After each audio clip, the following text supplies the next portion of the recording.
حضرت غوث اعظم شیخ عبد القادر جیلانی علیہ رحمہ و رضوان، آپ سفر پہ جاتے ہیں تو ڈاکو پڑتے ہیں، سب کی تلاشی ہوتی ہے۔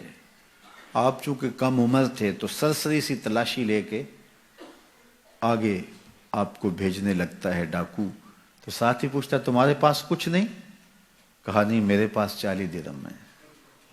تو وہ رک گیا، کہاں ہے؟ کہاں یہ آستین میں سیے ہوئے۔ تلاشی لی تو واقعی 40 درہم تھے، اپنے سردار کے پاس لے کے جاتا ہے۔ یہ بڑا عجیب سا بچہ ہے، لوگ ڈاکوؤں سے مال چھپاتے ہیں اور اس نے مجھے بتایا ہے۔ تو وہ بھی حیرت زدہ ہو کے پوچھتا ہے یہ کیا کہانی ہے؟ لوگ تو ڈاکوؤں سے مال چھپاتے ہیں اور تمہاری تلاشی ہو گئی تھی، تمہیں آگے بھیجتے بھیجتے اس نے پوچھ لیا تمہارے پاس بھی کچھ ہے؟ تو تم نے بتا دیا 40 درہم میں، تم خاموش رہتے یا کہتے نہیں میرے پاس کچھ نہیں ہے؟ کہا میری ماں نے رخصت ہوتے ہوئے میری آستین میں یہ 40 درہم سیے تھے اور ساتھ وصیت کی تھی بیٹا زندگی میں کبھی جھوٹ نہیں بولنا۔ میں ماں کے عہد پہ کھڑا ہوں، ماں نے مجھ سے عہد لیا تھا، اس عہد پہ کھڑا ہوں۔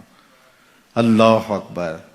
اب وہ ڈاکوؤں کا سردار سجدے میں سر رکھ دیتا ہے، مالک یہ بچہ ہو کہ اپنی ماں کے عہد پہ کھڑا ہے اور میں تیرے عہد پہ کھڑا نہیں ہو رہا۔ حضرت غوث اعظم کے ہاتھ پہ سب سے پہلے توبہ کرنے والے یہ ڈاکو لوگ تھے۔ جب آپ سچ بولتے ہیں تو اللہ اس سچ کی برکت سے نور دلوں میں پیدا کرتا ہے۔ مجھے یہ بتائیے، حضرت غوث اعظم رضی اللہ تعالیٰ عنہ نے سچ بولا، اور سچ کیا بولا کہ میری آستین کے اندر چند درہم ہیں۔ اس کی برکت یہ ہوئی کہ مدتوں سے لوگوں کا مال لوٹنے والے راہزن، ڈاکو، چور، لٹیرے، ان کے سینے میں ایمان کا چراغاں ہو گیا، توبہ کا نور آ گیا۔ یار وہ سچ بولیں تو دوسروں کے سینوں کے اندر چراغ علم روشن ہوتا ہے، نور رحمت آتا ہے، ایمان کا، ہدایت کا نور پیدا ہو جاتا ہے۔ تو جو سچ بول رہا ہے اس کے اپنے سینے میں کتنا نور پیدا ہوتا ہے۔ یہ تو ان کی برکت سے دوسروں کے سینے میں نور پیدا ہوا، ان کے سچ کی برکت سے ایسا نور پھیلا کہ جو اطراف میں کھڑے تھے وہ بھی محروم نہ رہے۔ تو جو خود سچ بولنے والا ہے اس کے اپنے اندر کتنا چراغاں ہوا ہوگا۔